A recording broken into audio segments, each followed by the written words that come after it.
Hi everyone. I recently finished SPQR, A History of Ancient Rome by Mary Beard. SPQR is an abbreviation for the Senate and People of Rome. I didn't care too much for one of Mary Beard's other works, Classics, A Very Short Introduction, but love this one. Not too familiar with Roman history besides some of the books and discussions by Robert Greene and Ryan Holiday. This book takes Caesar, Octavian, Augustus, Nero, and so many more figures and really puts it all into a coherent context.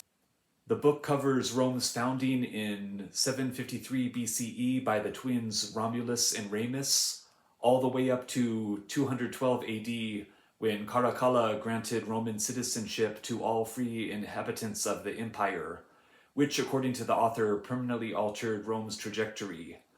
Besides the many wars, hundreds of notable figures, civic innovations, and stunning expansion beyond Rome's humble origins, some of the chapters near the end focus on the daily experiences of regular people based on what little archaeological and written evidence is available.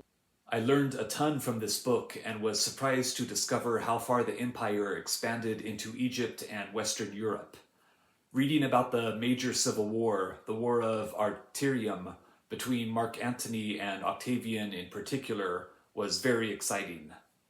While the book is nearly 600 pages and quite dense with information, there's a ton of pictures and it's written in a very comprehensible style where the author offers her own commentary, which helps provide some relief and modern context to the massive amount of history within. While I'll need to read a lot more to develop a command of Roman history, this book is an excellent starting point, and I would recommend it to anyone else who's curious. And if you'd like to stick around, here are my top 5 takeaways from the book. Number 1, from pages 58 through 60, Rome's origin. According to the writings of Livy, the twins Romulus and Remus were left for dead, but rescued by a wolf. Romulus murdered his brother upon establishing the city.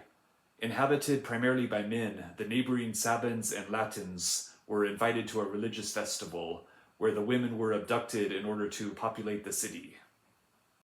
Number 2, from page 108, Voting Assemblies under Servius Tullius. As early as 500 BCE, assemblies were constructed to allow people to vote on officials, initiating wars, and more. However, the assemblies were constructed to give inordinate power to the rich. Number 3, from page 188, Publius on Roman government.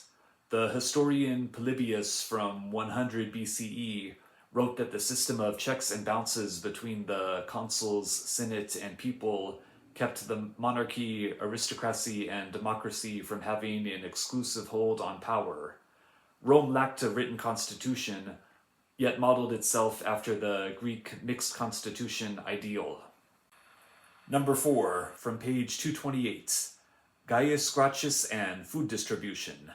In 123 BCE, in order to minimize starvation amongst the poor during famines, Gaius Gracchus initiated a system where the government would sell grain at a subsidized price to individuals.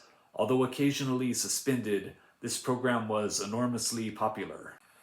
And number 5, from page 498, Trajan the Pharoh.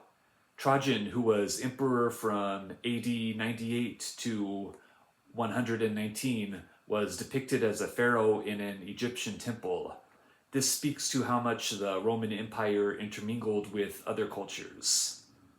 All right, I hope you enjoyed my look at the book SPQR by Mary Beard. I definitely recommend anyone check it out if they're curious about Roman history.